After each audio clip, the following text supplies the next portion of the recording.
Let's jump right into episode 4 in the Scarlands. Last we left off, Man and Wilson had just had their wedding, with an unfortunate turn of events halfway through. Jet decided it was time to end her relationship with Watson, which happened not long after his decision to join and convert to the ideology of the colony. Since he came here only to find her, he's got a very difficult decision to make whether he'll stay here or move on.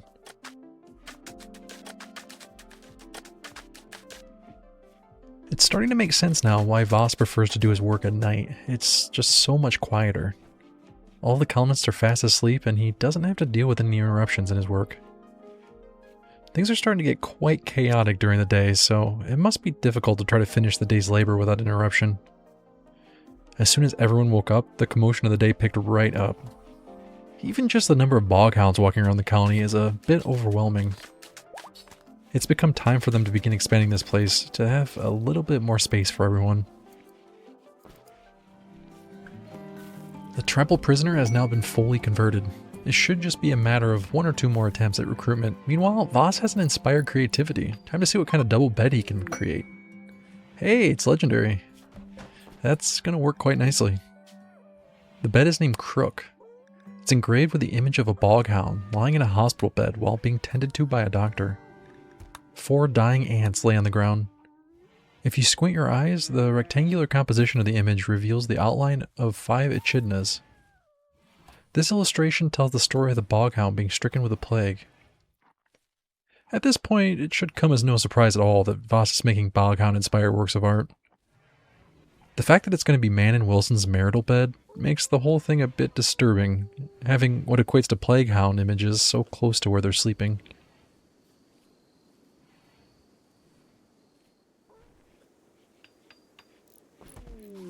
Abicariro has decided to finally join. Now that they're on friendlier terms, they've all decided to just start calling her by her first name, Mio. It's much nicer. Welcome to the colony, Mio. You're in charge of leading the melee, which is currently made up of just you, but you'll be great, as long as you don't get maimed or killed. For now, they've set up one of the beds in the hospital to be used as a temporary sleeping spot, until a bedroom can be built for her. The colonists have already begun to plan for the next bedroom expansion. This section between the rice growing area and the base will work nicely. These circular bedrooms are going to look really nice. It's probably a bit more space than what any single colonist needs, but it should make them happy enough, which is important in the long run.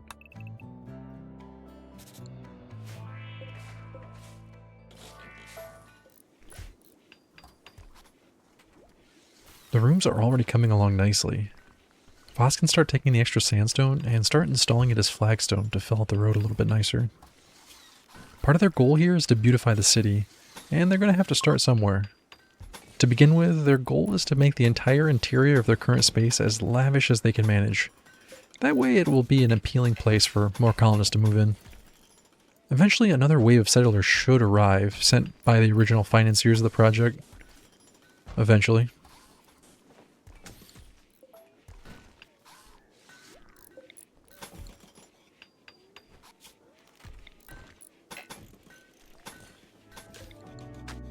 One layer of the exterior wall is complete, but things will be a whole lot safer if the colonists reinforce things a little bit more.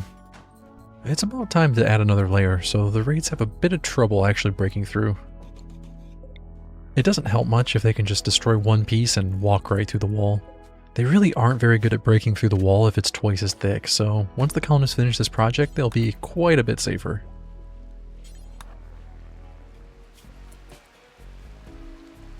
Once again, the hounds are starting to overpopulate the amount of space that they have access to, not to mention the amount of food they have access to. It's time for poor Voss to cull the herd again.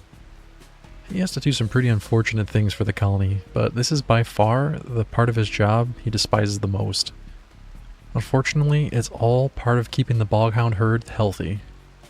They've already been suffering from the spread of disease lately. There's really no reason to make it worse.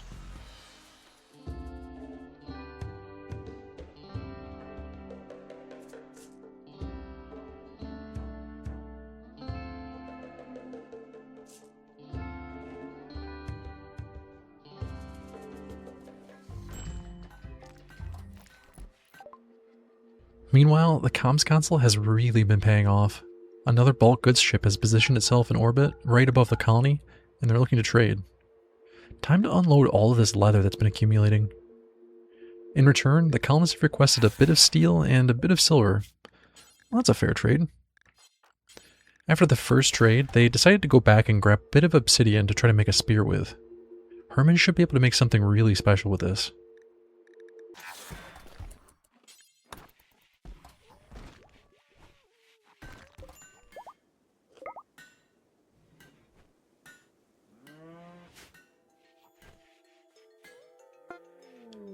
Alright, there it is, masterwork. She didn't end up with a legendary, but it's difficult to complain about masterwork quality equipment. Herman must be one of only a few people on the entire planet able to handcraft this level of gear. Perhaps even the only one.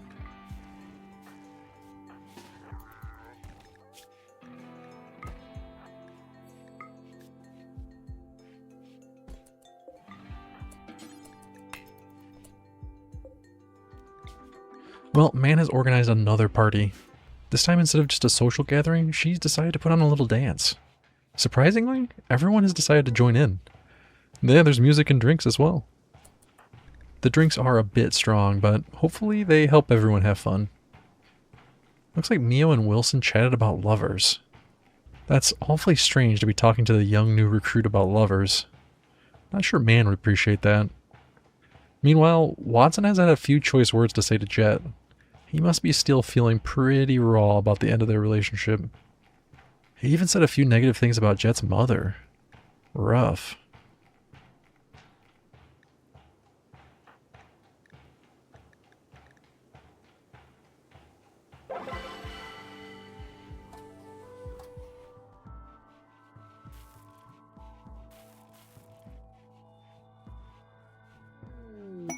Well, Thrumbo has decided to make the colony its new home. Unfortunately, there's not enough food on the entire map to feed this thing, so the colonists only really have one choice on how to deal with it. Sometimes it's easy to feel pity for Voss when he has to do all of the most unsavory tasks in the colony. He's always the one having to put animals down. Putting down a massive Thrumbo must be an absolutely heartbreaking task. Once again, Man has assembled the team one more time in hopes of finishing their exploration of the ruins. There were really only a few rooms they hadn't been in yet. The hope was to have a full map of the ruins for defensive purposes.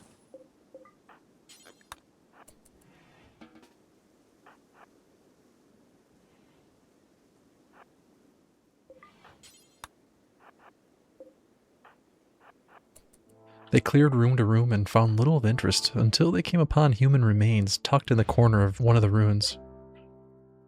It was lying on top of a box that was filled with steel. It was an awfully strange place to find a skeleton, and the colonists hadn't a clue how it ended up here.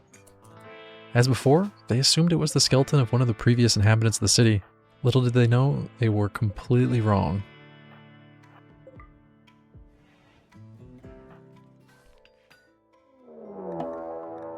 A raid has arrived from the south and they intend on sieging the outpost.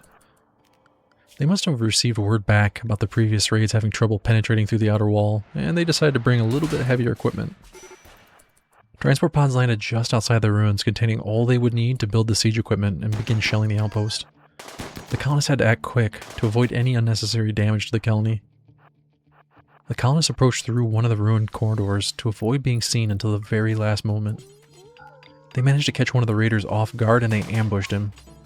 Boss ordered the pack of boghounds in, and they went to work tearing at the pigskin raider.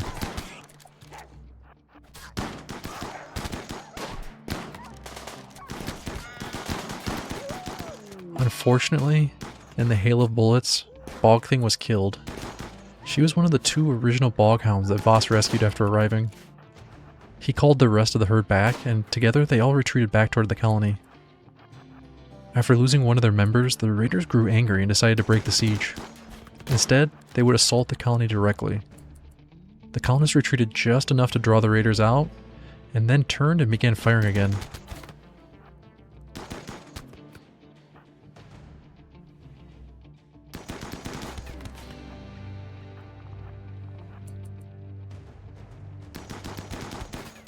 They managed to quickly put down the pursuing raiders, sending the few that remained running for their lives.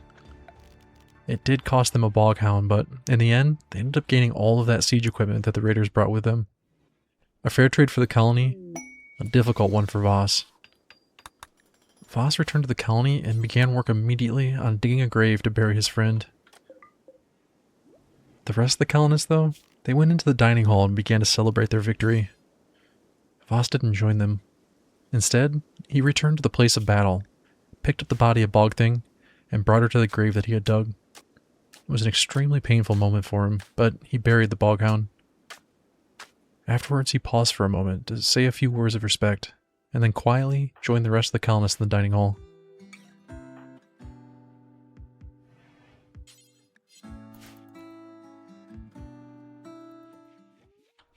From all that equipment that they managed to bring back from the attempted siege, they decided to piece together their own defensive mortar.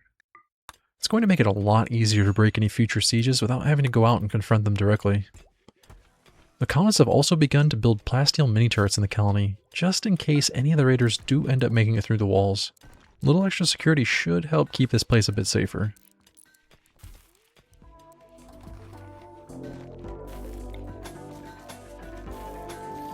As the colony becomes more developed, the colonists have the growing need for a meeting hall in which they can openly discuss matters affecting the day-to-day life, as well as debate issues regarding the future of the colony. They've planned out an area to the south where they can begin construction on such a place. It doesn't need to be massive for the time being, given that there are only 8 colonists at the moment. Once the colony grows further, there will be a need to expand it, but for now, this should suffice.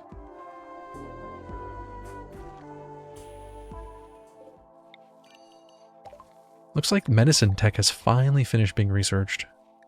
The colonists are going to need a steady supply of herbal medicine and neutroamine to produce the higher quality medicine, but they should be able to manage between the trade ships and what little they can grow. Soon they're going to have to start planning a hospital expansion. The area that the animals currently occupy will essentially be where the hospital expands into. The animals will just have to move somewhere else. Another trade ship has passed over. These have been a common occurrence for the colonists. They've been taking every opportunity they can to trade for components with any ship that carries them. They've managed to salvage some from the ruins, but most of what was once useful has decayed over time and no longer serves purpose. Not to mention, the components they get from the ruins are far less reliable than the ones they acquire from passing traders. Unfortunately, the ones from the trade ship are quite a bit more expensive, so they only trade what they can here and there. It's been enough to keep the colony running, but it does slow down growth. Eventually, they're going to have to figure out how to produce their own within the colony. They haven't started construction on the meeting hall quite yet, and yet they've already begun planning the next expansion after that. A couple of bedrooms that will be adjoined to the new hall. Perhaps one of these bedrooms can be given to Watson as the moral guide. He will have a prominent role in the functioning of the meeting hall and the debates that will ensue within. Speaking of Watson, he's been having a terrible time since Chet broke up with him. He has insisted he's not leaving and intends to remain a part of the colony and retain his role as moral guide. Whether it's out of spite or genuine belief, it's difficult to say, but so far he has stuck to his word. Unfortunately, all the stress of recent events have got to him, and he's snapped. He's chosen a rather disturbing way of expressing his pain. He dug up one of the original exploration crew and has dragged the remains back to the dining hall. He dropped it right on the dining table. Just awful. Poor Mio, ordered to drag the skeleton all the way back to the grave and bury the thing once again. She's brand new to the colony and they've already got her doing the unsavory bits. Well, at least when she builds a bit of seniority, she won't have to do this sort of thing anymore. That'll be left to the new colonists who come after. Construction on the meeting hall still hasn't begun. It must be because the colonists have none of the necessary building material. Looks like they're pretty low on cut stone block. Man has been busy practicing art and using all the cut stone toward that end. That's okay, that's a pretty necessary requirement at this point. They need art to not only improve the mood of the colony, but also to work towards the beautification of the ruins. Now that they've switched over to using limestone for the meeting hall, construction has finally begun, and it is progressing rather quickly.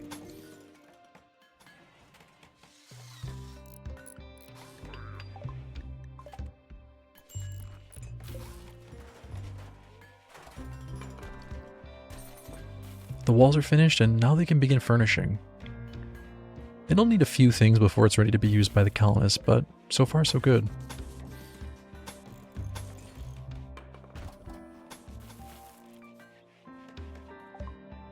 Meanwhile, they finally finished hunter drone tech.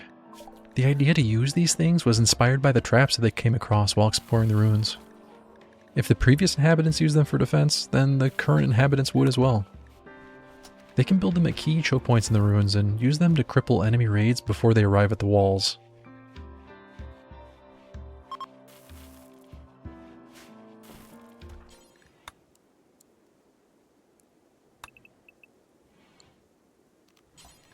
With the growing population, the colony is going to need more bedrooms.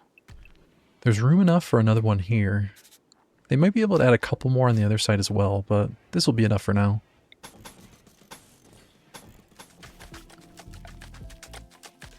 They've got the altar installed in the meeting hall now. Well, altar is a strong word. More of a central monument that they can gather around. Now, let's get some lights installed in this place, and then it should be at least ready for minimal use.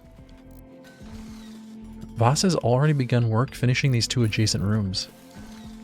They don't actually need to be used as bedrooms quite yet, but it will be nice to have them as the colony continues to grow.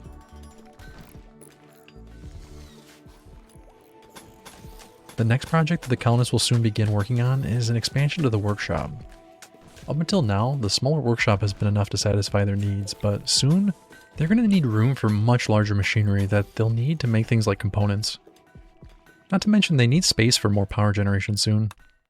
At the very least, it would be nice to move the chem fuel generators out of the laboratory and into the workshop. On top of that, they can make space for the unstable power cells to be reinstalled and walled in. Let's check in once again on what the colonists have been chatting about. Looks like Mio has made a couple of friends in the colony, but also, there's a few people who just don't seem to like her that much. English and Man get along well enough with her, but Voss, Watson, Wilson, and Jet really do not. Recently, English and Mio discussed the topic of death's inevitability. Well, that sort of morbidity might explain why some of the colonists are off-put by her. She's only recently joined the colony, and already she's talking about how they're all going to die and there's nothing they can do about it. Well, that is a bit much. These people are doing everything they possibly can to survive, and here she is saying the effort is worthless. Later on, Mio and Voss talked about dragons. Well, that is a much more interesting topic of conversation. Do dragons exist somewhere in the Rim? Perhaps they've been created through genetic modification, or some planet out there, with the perfect array of environmental pressures that, over time, created a creature that can breathe fire and fly. It really makes you wonder. Watson has lost it once again. He's really struggling lately. This time he's going right for Herman. He's got that look in his eyes. The rest of the colonists are going to have to intervene immediately, or this is not going to end well. Jet chased after him, trying to plead with him to stop, but Watson continued on straight to Herman's sleeping quarters, where Herman was fast asleep. She awoke upon hearing Watson enter the room in such a rage. Mio also heard the commotion and rushed outside to see what was going on. She managed to step right between the two and stop Watson just in the nick of time. That was a close one.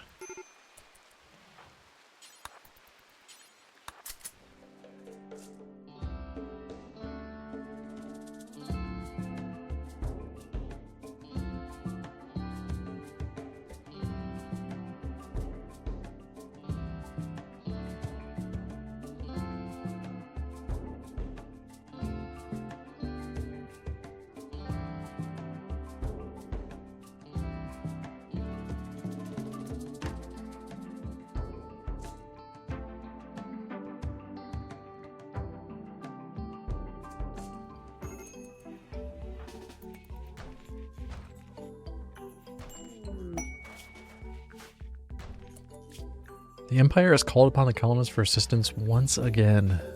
You'd think that they would have learned their lesson based on how the last crash shuttle ended up. Maybe there's just no other friendly settlement in the area for them to land at. Otherwise, they likely would have aimed for there instead. The shuttle landed just north of the colony. It's unfortunate for them that they also have to deal with the freezing temperatures that have just set in from the recent cold snap. They really could come wait it out inside, but they seem to prefer staying by the crashed shuttle. A massive group of pirates have arrived. Looks like they were chasing down the shuttle. It's likely that they were the ones who shut it down in the first place. They cut down the Imperials almost immediately, leaving no survivors. Another unfortunate ending for the Empire. Well, at least they left what remains of the shuttle for our colonists to pick through.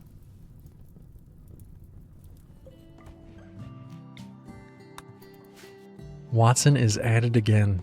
He's been having an impossibly difficult time coping since Jet broke up with him. This time he's turned to drugs. He's going to consume as much psychite as he possibly can, even if it kills him. Word got back to Man almost immediately about what he was doing, and she rushed to intervene. She stopped him, and he reluctantly agreed to go with her. Another nap in a holding cell will hopefully snap him out of it.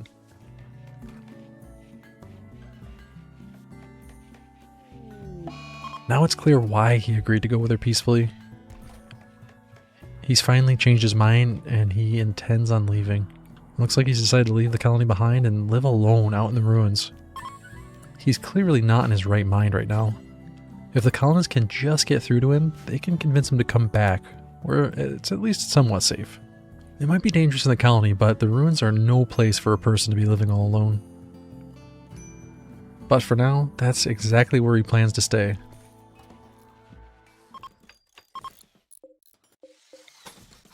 Things have been in a bit of a downward spiral for a while now, and the next catastrophe has arrived. A group of pirates have set up a weather controller not far from the colony.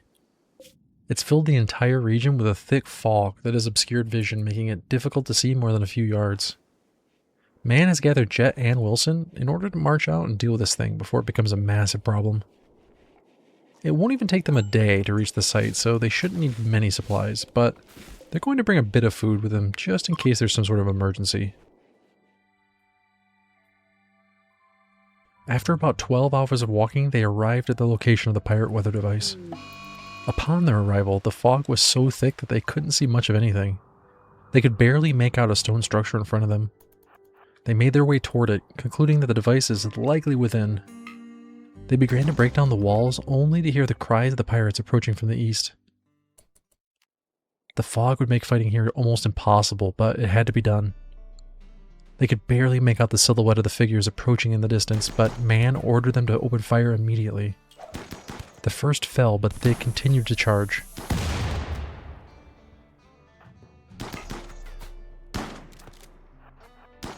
It only took one more dropping before the rest were sent running for their lives. Now they could get back to the task of dismantling this weather device and beginning their journey home.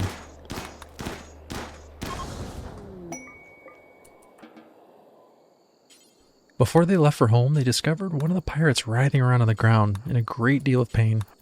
They decided to patch him up and bring him with them.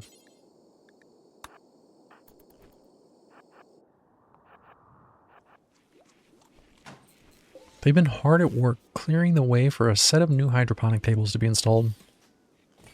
It's not the most efficient use of resources to move all this stuff, but they've decided to tear down the research tables and move them into the adjacent room. The room that was serving as the laboratory is a bit closer to the dining hall and is the preferable option for the future hydroponic tables.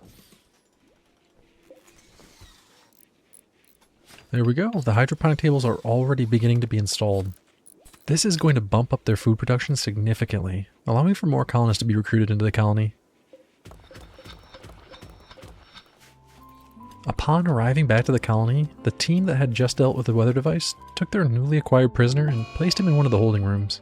It's not entirely certain what they plan to do with him, but for now, he can stay put. In fact, he's getting awfully angry already. Mia is going to have to go in and deal with this. She was a little bit overzealous in her dealing with him, and managed to completely sever his arm with her spear. That must have been absolutely brutal. While all of that was happening, Voss managed to convince Watson to come back inside and put some clothes on. Turns out living out in the ruins all alone is about as awful as you'd expect it to be, and that way of living has finally worn Watson out completely. He's giving that up and coming back to the safety of the colony. Not a moment too soon.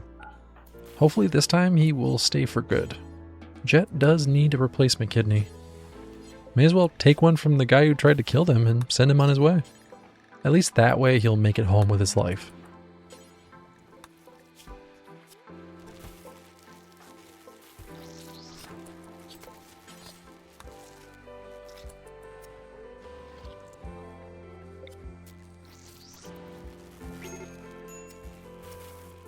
There we go. Now Jet has 2 healthy kidneys again. She'll be back to normal in no time.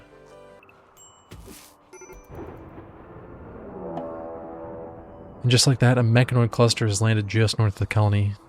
Believe it or not, it's another fog device. Just when they thought they had cleared out all the fog. As they were preparing to deal with the cluster, a group of pirates have arrived, intent on sieging the colony once again. If at first you don't succeed, siege again. This time the colonists are prepared with their own mortars. The siege will not be able to withstand a taste of their own weaponry. The first shell hit dead on, but it wasn't enough to deter them. Strangely enough, 2 of the pirates got into a disagreement about which shells to use, and it came to blows. The fistfight between the 2 caused the group to become disorganized. One of the pirates yelled charge, one of the pirates yelled stop, and in all the confusion, they all began to charge. This at least works in the advantage of the colony. No need to trade mortar volleys.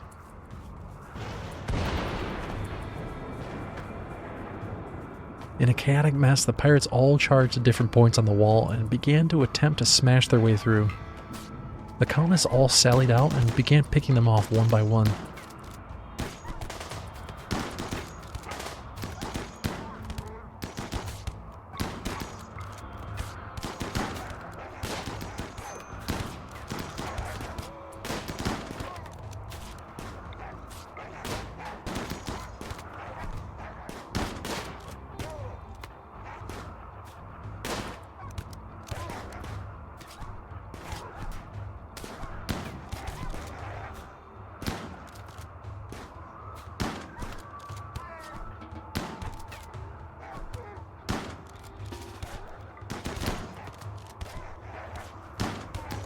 The pirates died quickly, but unfortunately, Bogling took too much damage and just could not make it. It's one more Boghound taking a hit for the sake of the colony. Luckily they reproduce quickly. It's not too difficult to replace the losses. In an attempt to lift morale after the most recent attacks, Man has organized a dance in the meeting hall, to be followed by a rigorous debate on the next move to be made by the colony. Some of the colonists thought it best to charge out and destroy the mechs, but the majority, they believed it was wise to bide their time and choose the ideal moment to strike. Ultimately, they decided to wait.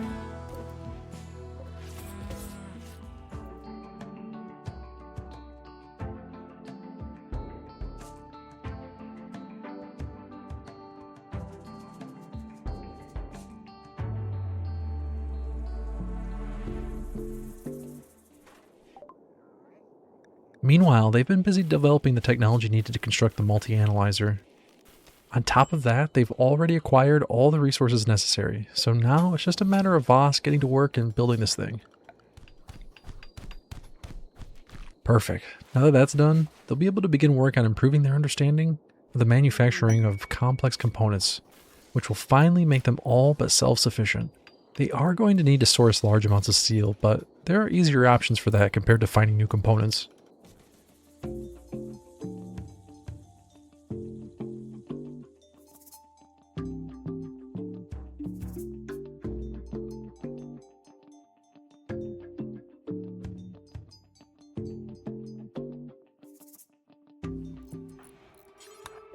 The majority of the colonists did agree that they were to wait for the ideal moment to strike the mechs.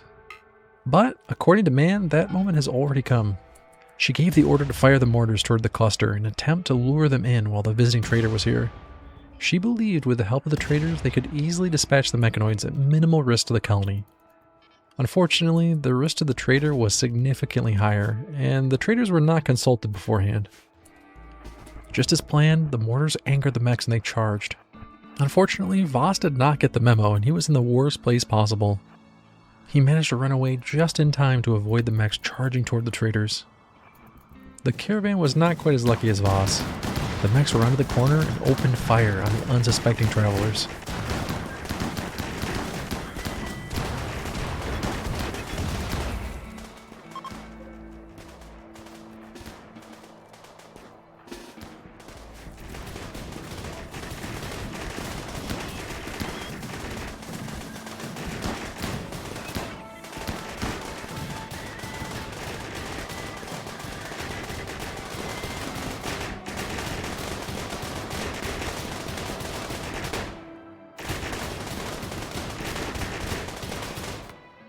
Several of them died quickly in the chaos, but they managed to finish off the mechs without the colonists having to fire a single shot. Bad for the traders, great for the colony. After the smoke had cleared, the colonists went north to the cluster, finished off the device that was causing all the fog. Hopefully now the sun will come out and they'll have a bit of a break from this dreary weather. The next day the weather improved and the next couple of days passed without incident. Now, in their third year in the ruins, life had begun to get a bit easier for all the colonists. The colony itself was improving every day. The traders who came through began to spread rumors of life returning to the city. A few brave, adventurous individuals became interested and were attracted to life here in the colony. One such person has recently asked permission to join the colony as a permanent resident. She goes by the name of Carissa. She's rather young, but Man has taken a liking to her, and Man's given her permission to stay. She isn't particularly well suited to any job, but she's eager and willing to learn. Welcome to the colony, Carissa. Let's get you a room. First things first, the colonists have to initiate Carissa and make sure her ideology aligns with theirs. She doesn't necessarily need to believe exactly what they do, but her belief system does need to be compatible with life here in the colony. They've decided to bring her to the meeting hall and discuss the matter. Admittedly, midnight is a very odd time to do this, but the colonists occasionally make some odd decisions. It comes as no surprise to anyone involved that this little meeting of theirs was as ineffective as the last several ideology meetings they've had. Carissa brushed it off as the adults in the colony being a bit weird, but at least they had good intentions. Quite some time passed in the colony quite peacefully without much of note. Until the morning of the 2nd of September when things went a bit sideways. Herman was relaxing in the dining hall when she heard a noise above her head. It sounded like a high-pitched whistling that was followed soon after by a crashing boom that echoed down the hall and throughout the colony. A group of pirates have crashed right through the roof of the workshop and in the alley to the north. The rest of the colonists heard the noise and the screams from Herman and came running. They prepared themselves for a fight as the pirates emerged from their pods.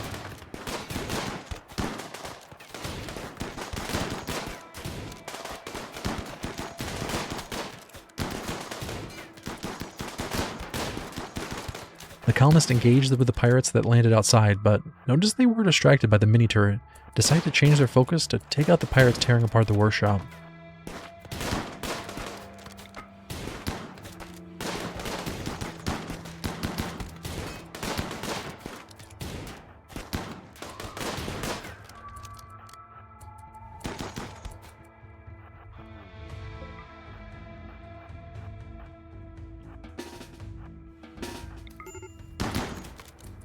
The pirates split up, making it easy for the colonists to pick off those that were still alive and fighting.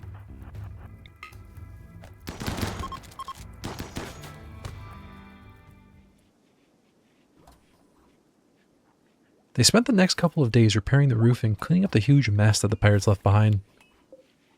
One of the pirates from the raid was captured and moved to one of the holding rooms after her wounds were tended to. Now, with a little convincing, maybe she'll be willing to flip sides.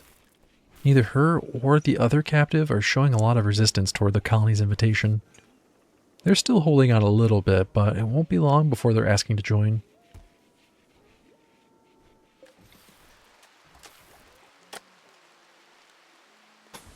Slowly but surely, they've been working on improving their surroundings to make life here a little more appealing.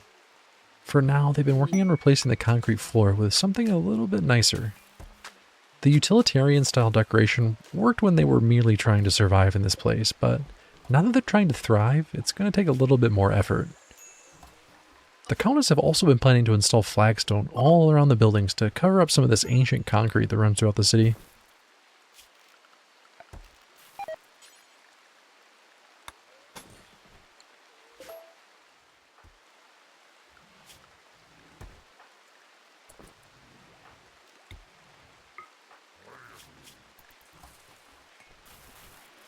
Carissa seems to be much more impressionable than the past few colonists that have decided to join.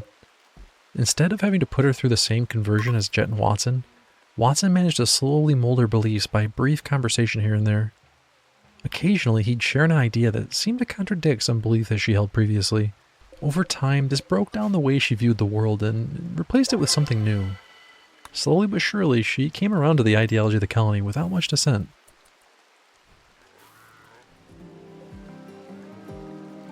Several quadrants ago, feeling guilty after the harm he caused to the boghounds, instead of butchering them, Voss released a pair of pigs out into the ruins in hopes they might survive and live out the rest of their lives foraging for what little food there was to be found. Well, it turns out one of the pigs did survive and continued to linger around the edges of the colony.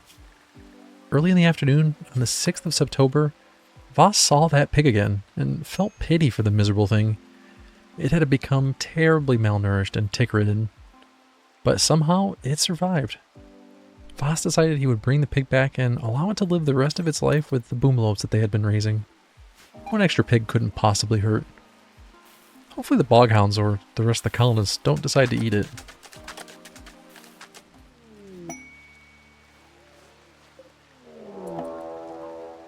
Raiders from the Pesa Covenant have arrived again. It was only recently discovered, through discussions with Mio, that the various tribes in the region all held one thing in common. They believed the various ruins that littered the landscape were all sacred sites, not to be disturbed by human touch. Her previous comments about death's inevitability now make perfect sense in this new context. They believed the ancestral spirits lingered within, and to disturb them was to bring death upon everyone. Until recently, no living tribal member had experienced outsiders attempting to resettle one of the ruined cities. When it began, there was division in how to handle the situation. Ultimately, it was decided that the outsiders would have to be removed forcefully. And ever since, they've frequently sent raids to scare away the settlers. Unfortunately, so far, each attempt had been an utter failure. Not only did the colonizers remain, but their settlement grew, reached further and further into the ruined city. And so too did the raiding attempts grow, the most recent of which was nearly 20 brave warriors who offered up their lives to appease their ancestors and destroy the colony. They spread out, approaching the colony from different directions. Their plan was to climb or breach the walls and enter in while the colonists slept. Little did they know, the colonists already knew the raiders were coming and prepared for their assault. They laid a devious trap to lure only a portion of the raiders inside the walls and split their number. After taking out several of the raiders, the colonists moved outside the walls and began to pick them off one by one until the remaining tribal raiders were too scared to continue the assault.